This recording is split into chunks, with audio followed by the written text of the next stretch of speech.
Hey, welcome to Gracie Schwarzwald. I'm here with Erkan Mete, and we're going over a complete Gracie Jiu-Jitsu Self-Defense Course, and we're focused on striking right now. And now we're going to go into some basic striking with the hands, correct technique, okay? Or at least we're going to focus on some of the big mistakes I see. So what happens is, especially, you start to work striking, and all you're worried about is just hitting with as much power as you can. So like pretend we're holding pads, you see guys come in, they're just like, ah, they're just throwing as hard as they can. Technique out the window. They just want to beat the hell out of some pads. I always tell them, if you see a good striker, you see a big guy, he comes in the gym, he thinks he's big and strong, and he hits you, but all he does is kind of knock you around a little bit. There's no pain to it, really. He's just pushing you. He's arm punching.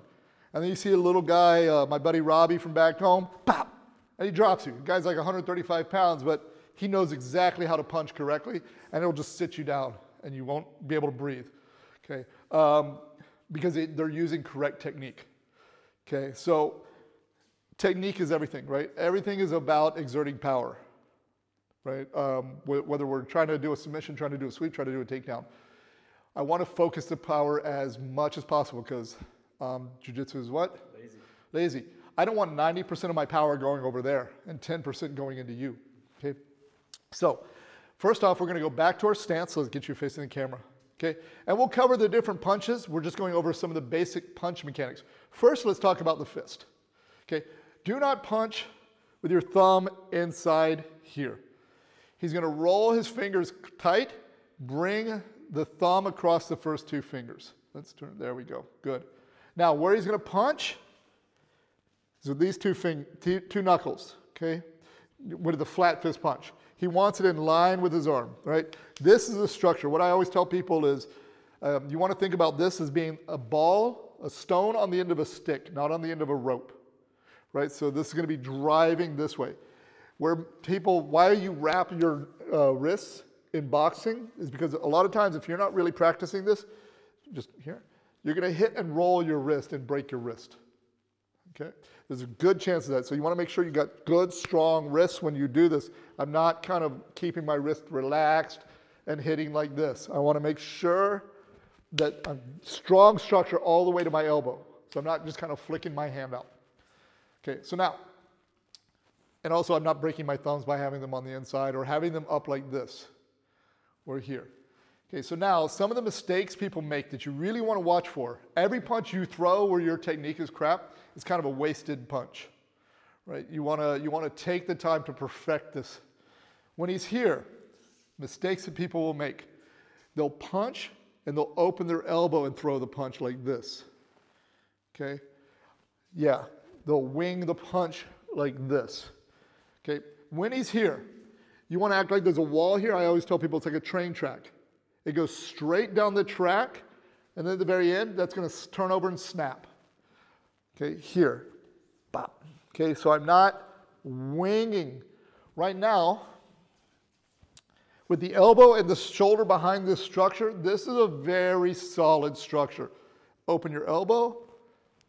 This becomes a weak structure. Not to mention, can you see this punch coming? Right.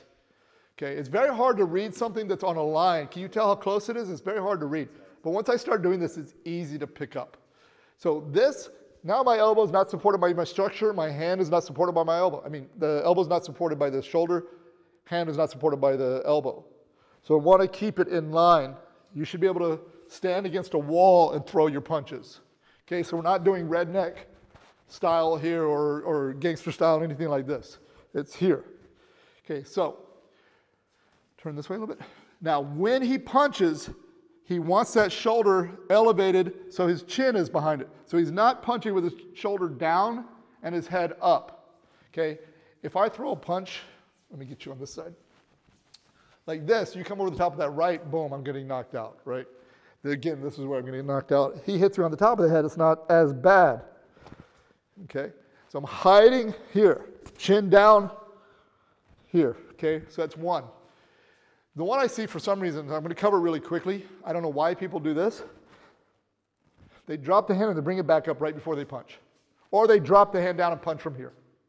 And I'm not talking about people who have karate training, but just for whatever reason, they feel like this is going to add power or it's going to give them. And this is a big telegraph. I had a guy who used to train at my old school, and he would be sparring, and he'd always go, and he'd get hit. He's like, how do you guys always know? Right? Well, you're making this huge telegraph. Right? It just wants to come straight out, bop, straight back. The moment you start dropping it, boom, I'm going to read that and catch you. Okay, so right here, we don't drop, we don't wing our elbow, and we don't wind up. Okay, that's a huge telegraph. Okay, so whether it's his left or right, we'll cover these later. Notice chin down, shoulders up, on a line, turns over, no winging, no telegraphing, no setup, no dropping, none of this. Okay, another one that I see a lot is people reaching. Right, we talked about what is your stance? Here, okay, lean forward. This is a bad stance, right? Because can you kick? Can you retract? Can you defend now? No, right? If I reach for you and I'm like this, for me to settle back to throw the left, it's not going to happen anymore, is it?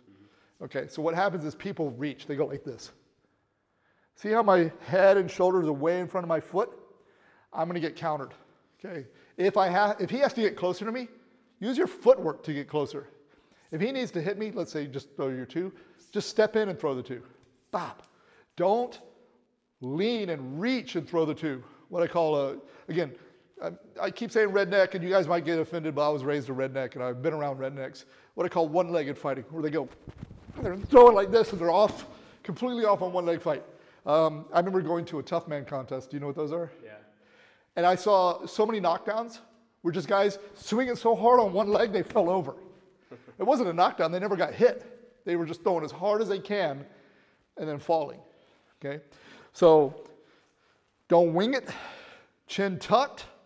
Okay, shoulders up. He comes out. He comes back. If he needs to close the distance, he uses his footwork. So notice how, come back again. His stability is, again, perfect. He's not off balance. Okay. Now, one more thing that's very important. Okay. Don't admire your work. Right. I don't want to come here and go pop, and just leave that arm hanging out. Right. You sometimes see this, like, you know, karate or whatever, Krav Maga, bad ones are just like expecting the guy to leave the hand out there. I always tell my guys, if this punch comes out at 100 miles per hour, it goes back at 150. Because the entire time this punch is out, even with all this, I'm exposed. Right? My hands are here, I've got good cover. But if I go like this and I leave it hanging out, bop, yeah. Okay, not only that, but even from a fight perspective, can you take me down now? Yeah, you can get under that, right? Here, I need to bop, bop, so I can check it, bring it back in. So it goes out. Now, it does not do this. Drop on a, I see that if people throw it and they pull it back this way. Again, that whole area is free. It goes out and it comes right back on that train. It goes out, bop, comes right back. That one goes out, bop, comes right back. Do not admire your work, okay? And that is our basic, some of our basic striking details you really want to focus on. So one more thing I want to add to the striking aspect here is when he's in position, a mistake a lot of people make that you should really watch for when you're practicing your striking is he's in position. One thing that will often happen, let's go really slowly here. Let's say he throws out his number one. What people tend to do is they drop this hand. Okay. Or maybe he throws a right hook, and as they do, a hook. Right hook. Yep. They drop the hand. They chamber it down into their hip. Okay. So every time that one punch comes out, you want to make sure the other hand is back guarding your head. Okay. So again, I see a lot of people, they'll throw the punch, and every time the other hand will start dropping. Especially in a self-defense situation, where's somebody going to try to hit you in a self-defense situation? When somebody's in the street, right there. Right? They're going to be looking for liver shots and things like this. So if I'm over here and I throw a punch and I drop this hand, I'm wide open. Exactly. All right, so again, one of the details to really focus on that I see people make the mistake all the time is they're out here, the hand drops. They go here, the hand drops. They throw the hook, the hand drops. They throw the uppercut, the hand drops. Always, this punch comes out, stays out as little time as possible, coming back to safety and protection, and that hand never drops. Okay, good. All right, so just something to really focus on there.